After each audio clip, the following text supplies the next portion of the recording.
Indonesia meraih kemerdekaan pada 17 Agustus 1945, yang sekaligus menjadi titik awal terbentuknya sistem politik di tanah air. Pada masa awal kemerdekaan, sistem politik Indonesia dibangun berdasarkan semangat kebebasan dan pluralisme. Berbagai kelompok masyarakat mulai mendirikan partai politik untuk memperjuangkan visi dan misi mereka dalam mengisi kemerdekaan. Partai-partai ini muncul dengan berbagai ideologi, mulai dari nasionalis, Islam, hingga komunis. Salah satu tonggak penting dalam sejarah partai politik Indonesia adalah pemilu pertama pada tahun 1955, yang diikuti oleh partai-partai besar seperti Partai Nasional Indonesia atau PNI, Masyumi, Nahdlatul Ulama atau NU, dan Partai Komunis Indonesia atau PKI. Pemilu ini menunjukkan pluralitas ideologi yang berkembang di Indonesia pasca kemerdekaan, sekaligus memperlihatkan dinamika politik yang terbuka. Namun, dinamika politik pada masa itu juga tidak lepas dari konflik ideologis. Pemerintahan parlementer yang diberlakukan kerap menghadapi krisis politik akibat seringnya pergantian kabinet. Ketidakstabilan ini mencapai puncaknya ketika Presiden Soekarno memperkenalkan konsep demokrasi terpimpin pada akhir 1950-an, yang menempatkan lebih banyak kekuasaan di tangannya dan mereduksi peran partai-partai politik dalam pengambilan keputusan. Kebijakan ini diterapkan sebagai upaya untuk meredam konflik politik yang berkepanjangan. Sayangnya, hal ini justru memicu ketegangan politik lebih lanjut, terutama dengan Partai Komunis Indonesia atau PKI yang semakin berpengaruh. Pada tahun 1965, terjadi peristiwa besar yang mengguncang politik Indonesia, yaitu Gerakan 30 September yang diduga melibatkan PKI. Setelah peristiwa tersebut, Soekarno kehilangan pengaruhnya, dan lahirlah masa transisi menuju Orde Baru yang dipimpin oleh Soeharto. Pada akhirnya, runtuhnya Orde Lama menandai perubahan besar dalam dinamika politik Indonesia, khususnya dalam hubungan antara negara dan partai politik. Pada masa Orde Baru yang dimulai pada tahun 1966, Soeharto berkuasa dengan membawa janji stabilitas politik dan pembangunan ekonomi. Namun, stabilitas politik yang dijanjikan ternyata dibangun di atas kontrol ketat terhadap partai politik. Sistem multipartai yang ada sebelumnya mengalami pengikisan. Pemerintah Orde Baru melakukan berbagai langkah untuk meminimalisasi peran partai-partai, salah satunya melalui kebijakan fusi partai pada tahun 1973. Fusi ini menggabungkan partai-partai yang ada menjadi 3 kekuatan politik utama: Partai Persatuan Pembangunan atau P3 yang mewakili Islam, Partai Demokrasi Indonesia atau PDI yang mewakili golongan nasionalis, dan Golkar, yang berfungsi lebih sebagai mesin politik pemerintah daripada partai politik yang sebenarnya. Selama lebih dari 3 dekade, Golkar mendominasi panggung politik Indonesia.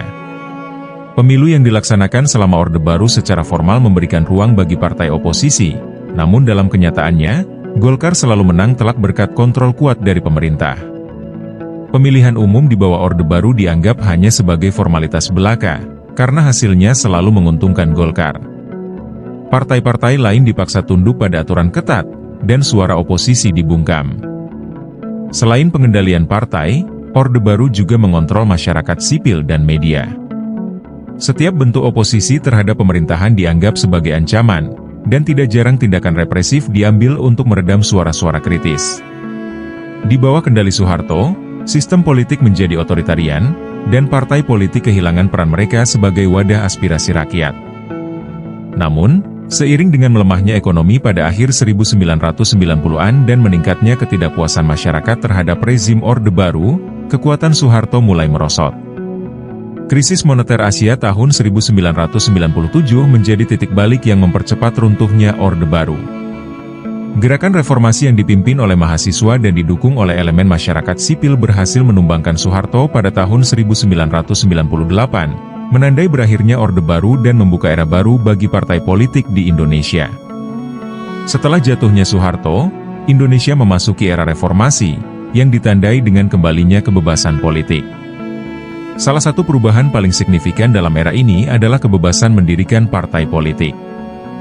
Reformasi politik membuka jalan bagi berdirinya banyak partai baru, dan pemilu 1999 menjadi ajang pesta demokrasi pertama setelah runtuhnya Orde Baru.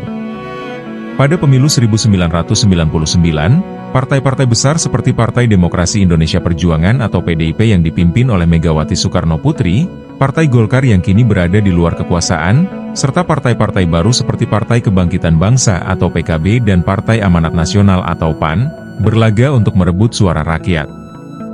Pemilu ini juga memperlihatkan kembalinya pluralitas politik di Indonesia, di mana berbagai ideologi kembali berkompetisi secara bebas. Sejak reformasi, Indonesia telah melaksanakan beberapa pemilu yang diikuti oleh banyak partai politik. Namun, tantangan yang dihadapi pasca reformasi adalah bagaimana partai-partai politik ini menjalankan peran mereka dalam mengawal demokrasi. Banyak yang menilai bahwa meskipun sistem multipartai kembali, kualitas demokrasi masih harus diperbaiki. Partai-partai politik kerap dihadapkan pada masalah internal, seperti konflik kepemimpinan dan kurangnya konsistensi dalam memperjuangkan kepentingan rakyat. Di sisi lain, sistem pemilu langsung yang diperkenalkan pasca reformasi, baik untuk memilih presiden maupun kepala daerah, menjadi salah satu pencapaian besar dalam demokrasi Indonesia. Ini memungkinkan rakyat untuk secara langsung menentukan pemimpin mereka, berbeda dengan masa sebelumnya di mana pemilihan dilakukan melalui perwakilan di parlemen. Meskipun reformasi membawa angin segar dalam hal kebebasan politik, salah satu sisi gelap yang muncul adalah maraknya kasus korupsi yang melibatkan partai politik. Korupsi, kolusi, dan nepotisme atau KKN yang menjadi momok di era Orde Baru ternyata masih terus berlangsung dalam berbagai bentuk di era reformasi. Bahkan, beberapa kasus besar menunjukkan bahwa korupsi yang melibatkan partai politik justru semakin mengakar. Banyak pihak menilai bahwa partai politik di era reformasi kerap digunakan sebagai alat untuk mengumpulkan kekayaan pribadi oleh para elit politik. Sistem politik yang lebih terbuka memberikan kesempatan bagi banyak aktor politik untuk meraih kekuasaan, namun sayangnya, tidak sedikit yang menyalahgunakannya untuk kepentingan pribadi atau kelompok. Beberapa kasus korupsi besar, seperti kasus Bank Senturi, Hambalang, hingga kasus korupsi IKTP, melibatkan tokoh-tokoh dari partai politik besar.